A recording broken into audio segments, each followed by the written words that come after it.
देखिए होता क्या है कि जब हम किसी लिक्विड में कोई सॉलिड ऑब्जेक्ट रखते हैं तो कई प्रकार की पॉसिबिलिटी होती हैं। वो सिंक भी कर सकता है और फ्लोट भी कर सकता है। पार्शियल टाइप की सिंकिंग भी हो सकती, फ्लोटेशन हो सकता है। यहाँ पे जो ऑब्जेक्ट आपका फ्लोट कर रहा है वो सरफेस पे है, मतलब पूरी तरह से सबमर्ज हो गया है, लेकिन इसका मतलब ये नहीं है कि वो सिंक कर रहा है। आई होप आपको पता होगा ये कब होता है। 3 प्रकार की परिस्थितियाँ होती हैं जब ये सॉलिड ऑब्जेक्ट का जो डेंसिटी है लिक्विड के बराबर हो सकता है, या ज़्यादा हो सकता है, या कम हो सकता है। जब ज़्यादा होता है तो सिंक कर जाता है, और जो कम होता है तो फ्लोट करता है, लेकिन कुछ पार्ट अबव द सरफेस होता है।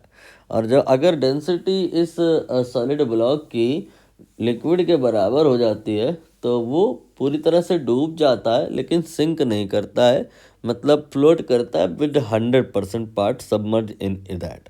तो यहाँ पर यही वाली कंडीशन है, पूरी तरह से वो डूबा हुआ है बट फ्लोट कर रहा है। इससे इतना तो निश्चित है कि इस सॉलिड ऑब्जेक्ट का जो डेंसिटी है वो लिक्विड के बराबर है। अब क्वेश्चन में मुश्किल वाली बात क्या है। नॉर्मली यहाँ पर जो लिक्विड रहता है वो एक ही टाइप का लिक्विड होता है, कोई मिक्सचर नहीं होता है। क्वेश्चन में कॉम्प्लेक्स ये बना दिया है कि 2 लिक्विड लिए हैं उन्होंने, उसको मिक्स करके एक मिक्सचर प्रिपेयर किया है, उसको एज अ लिक्विड यहाँ यूज़ किया है। तो बताना है कि डेंसिटी कितनी होगी, चाहे सॉलिड की कह लो चाहे उस मिक्सचर की कह लो, होगी तो बराबर ही, क्योंकि हम ऑलरेडी बोल चुके हैं if something is floating with 100% volume inside that means density of solid block and density of liquid will be equal. Means indirectly यहाँ पर हमें मिक्सचर जो प्रिपेयर हुआ है उसकी डेंसिटी निकालनी है। आई होप क्लियर हुआ होगा कि आपको निकालना क्या है।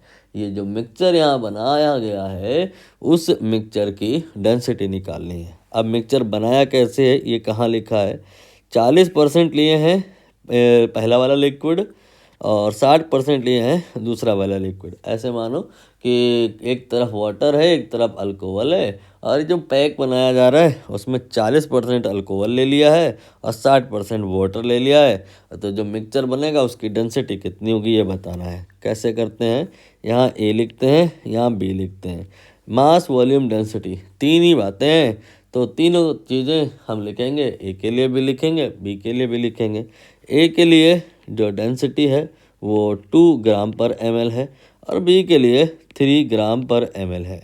यहाँ पर आगे देखो लिखा है 40% है कौन, ए, और 60% है बी।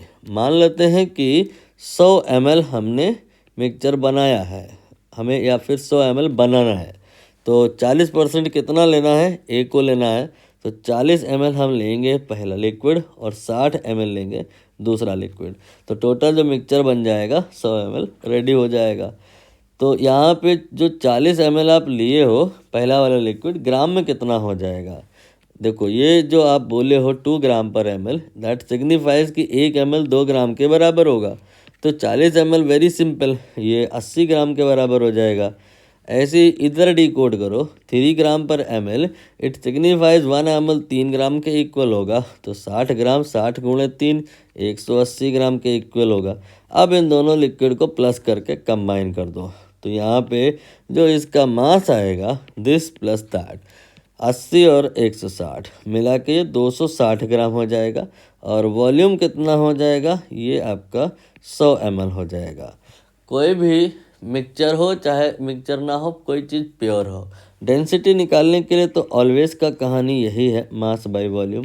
तो मास यहाँ 260 ग्राम है और जो वॉल्यूम है वो 100 ml है, तो यहाँ पे जो डेंसिटी आएगी दैट विल बी 2.6 ग्राम पर ml। ये डेंसिटी है किसकी, मिक्सचर की है, और यही डेंसिटी सॉलिड ऑब्जेक्ट की भी होगी, क्योंकि सॉलिड ऑब्जेक्ट 100% वॉल्यूम इनसाइड लेकर के फ्लोटिंग कर रहा है। तो यहाँ पर 2.60 जो ए ऑप्शन है विल बी करेक्ट।